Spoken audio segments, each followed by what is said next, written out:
کربلا کا واقعہ تو آپ سب کو پتہ ہی ہے، تو یہ دیکھیں کہ تعلق باللہ کو کس راستے سے گزارا جاتا ہے۔ آپ اپنی زندگی میں یہ ضرور دیکھیں کہ کہیں ایسا نہ ہو کہ تعلق اور تذبذب اکٹھے ہو جائیں، پھر کچھ بھی نہیں ملے گا۔ تعلق یہ ہے کہ جس کے ساتھ آپ کو اپنے سے زیادہ لگن ہو، اس کے حکم پر لبیک کہنا۔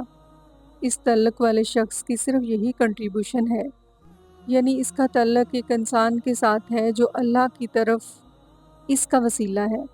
اللہ تعالیٰ انسانوں کو وسیلہ بنا کر اور فرما رہا ہے، انعمت علیہم، جن لوگوں کی راہ اللہ کی راہ ہے، ان لوگوں کے ساتھ وابستہ ہو کر چلنا، ان کو وسیلہ بنانا، ان کے ساتھ تعلق بنانا۔ آپ نے تعلق کے جو فرائض پوچھے ہیں تو وہ یہ ہیں، مثال کے طور پر آپ کو ایک بیماری ہے، ڈاکٹر صاحب نے بیماری کے لیے ایک ایسا علاج تجویز کیا جو عام خیال کے مطابق بیماری کا باعث بن سکتا ہے، لیکن ڈاکٹر تو وہ ہے۔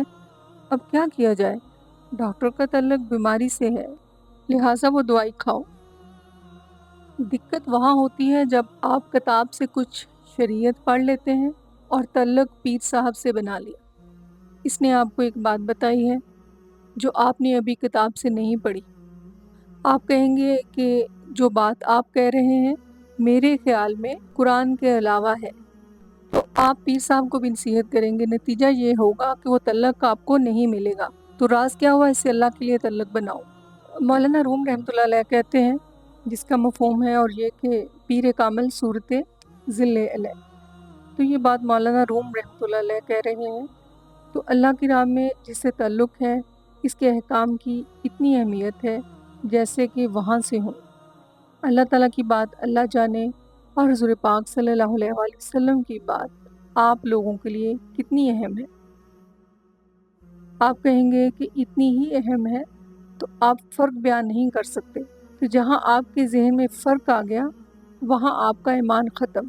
اس طرح کا آدمی گمراہ ہو جائے گا جو اللہ کو حضور پاک صلی اللہ علیہ وآلہ وسلم پر فوقیت دے یا حضور پاک صلی اللہ علیہ وآلہ وسلم کو اللہ پر فوقیت دے۔ اس لیے یہ بڑی نازک بات ہے، فوقیت کی بات نہیں ہے، بلکہ یہ صرف ماننے کی بات ہے، یہ جاننے کی بات بھی نہیں ہے۔ آپ جان نہیں سکتے یہ مقامات کیا ہیں۔ پھر حال پر جس شخص کے ساتھ آپ کا تعلق ہے اس کی بات مانو، یہ کہتے ہیں بزرگ۔ وہ شریعت کی تعریف یہ کرتے ہیں کہ شریعت وہ لفظ ہے جو تمہارا شیخ تمہارے کانوں میں چپکے سے کہہ دے۔ یہ بات بتانے والی نہیں ہے، یہ بات کتابوں میں نہیں ہے۔ کسی صاحب طریقت کا بیان سنو، چاچڑا وانگ مدینہ ڈسے تے کوٹ مٹھن بیت اللہ، تو وہ چاچڑا شریف کے بارے میں کہتے ہیں کہ یہ میرے لیے مدینہ ہے اور وہ بیت اللہ ہے۔ اور حضرت سلطان العارفین رحمۃ اللہ علیہ نے کہا کہ مرشد دا دیدار ہے باہو من اللہ کروڑا حجاں ہو۔ انہوں نے حج کو جو حجاں کہا ہے اس میں بڑے معنی ہیں۔ اصل چیز یہ ہے کہ اس شیخ کی بات اہمیت رکھتی ہے۔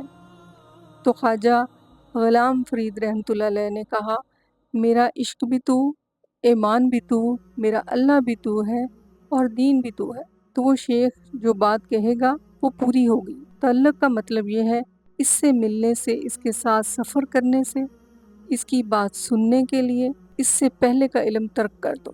ہے یہ مفروضہ ہے، اور وہ جو کانسیپٹ شریعت اب لوگوں کو جو دے گا وہ وہاں سے ہوگا کانسیپٹ۔ وہاں پہ ابتدا سے کلمہ پڑھنا پڑتا ہے۔ سلطان العارفین رحمۃ اللہ علیہ فرماتے ہیں کہ کلمہ پیر پڑھایا باہو تے میں صدا سہاگن ہوئی۔ تو وہ شروع سے بتاتے ہیں ان لوگوں سے تعلق لینے کا مطلب یہ ہوتا ہے کہ ان کی بات سے اپنی بات کا آغاز کرو، ورنہ تو آپ انہیں سکھانے لگ جائیں گے۔ پیر صاحب آپ بتائیں کہ کیا کرتے ہیں، یہ بتائیں کہ یہ کیوں نہیں کرتے۔ ایک بات یاد رکھنا کہ مسلمانوں کے کسی بھی گروہ کے خلاف مسلمانوں کا کوئی نہ کوئی گروہ موجود ہے، اس طرح بڑی مشکل میں ہے، تو ہر گروہ کے مقابلے میں کوئی نہ کوئی گروہ بنے گا۔ قصہ سوئیں واس ولی واس رحمۃ اللہ۔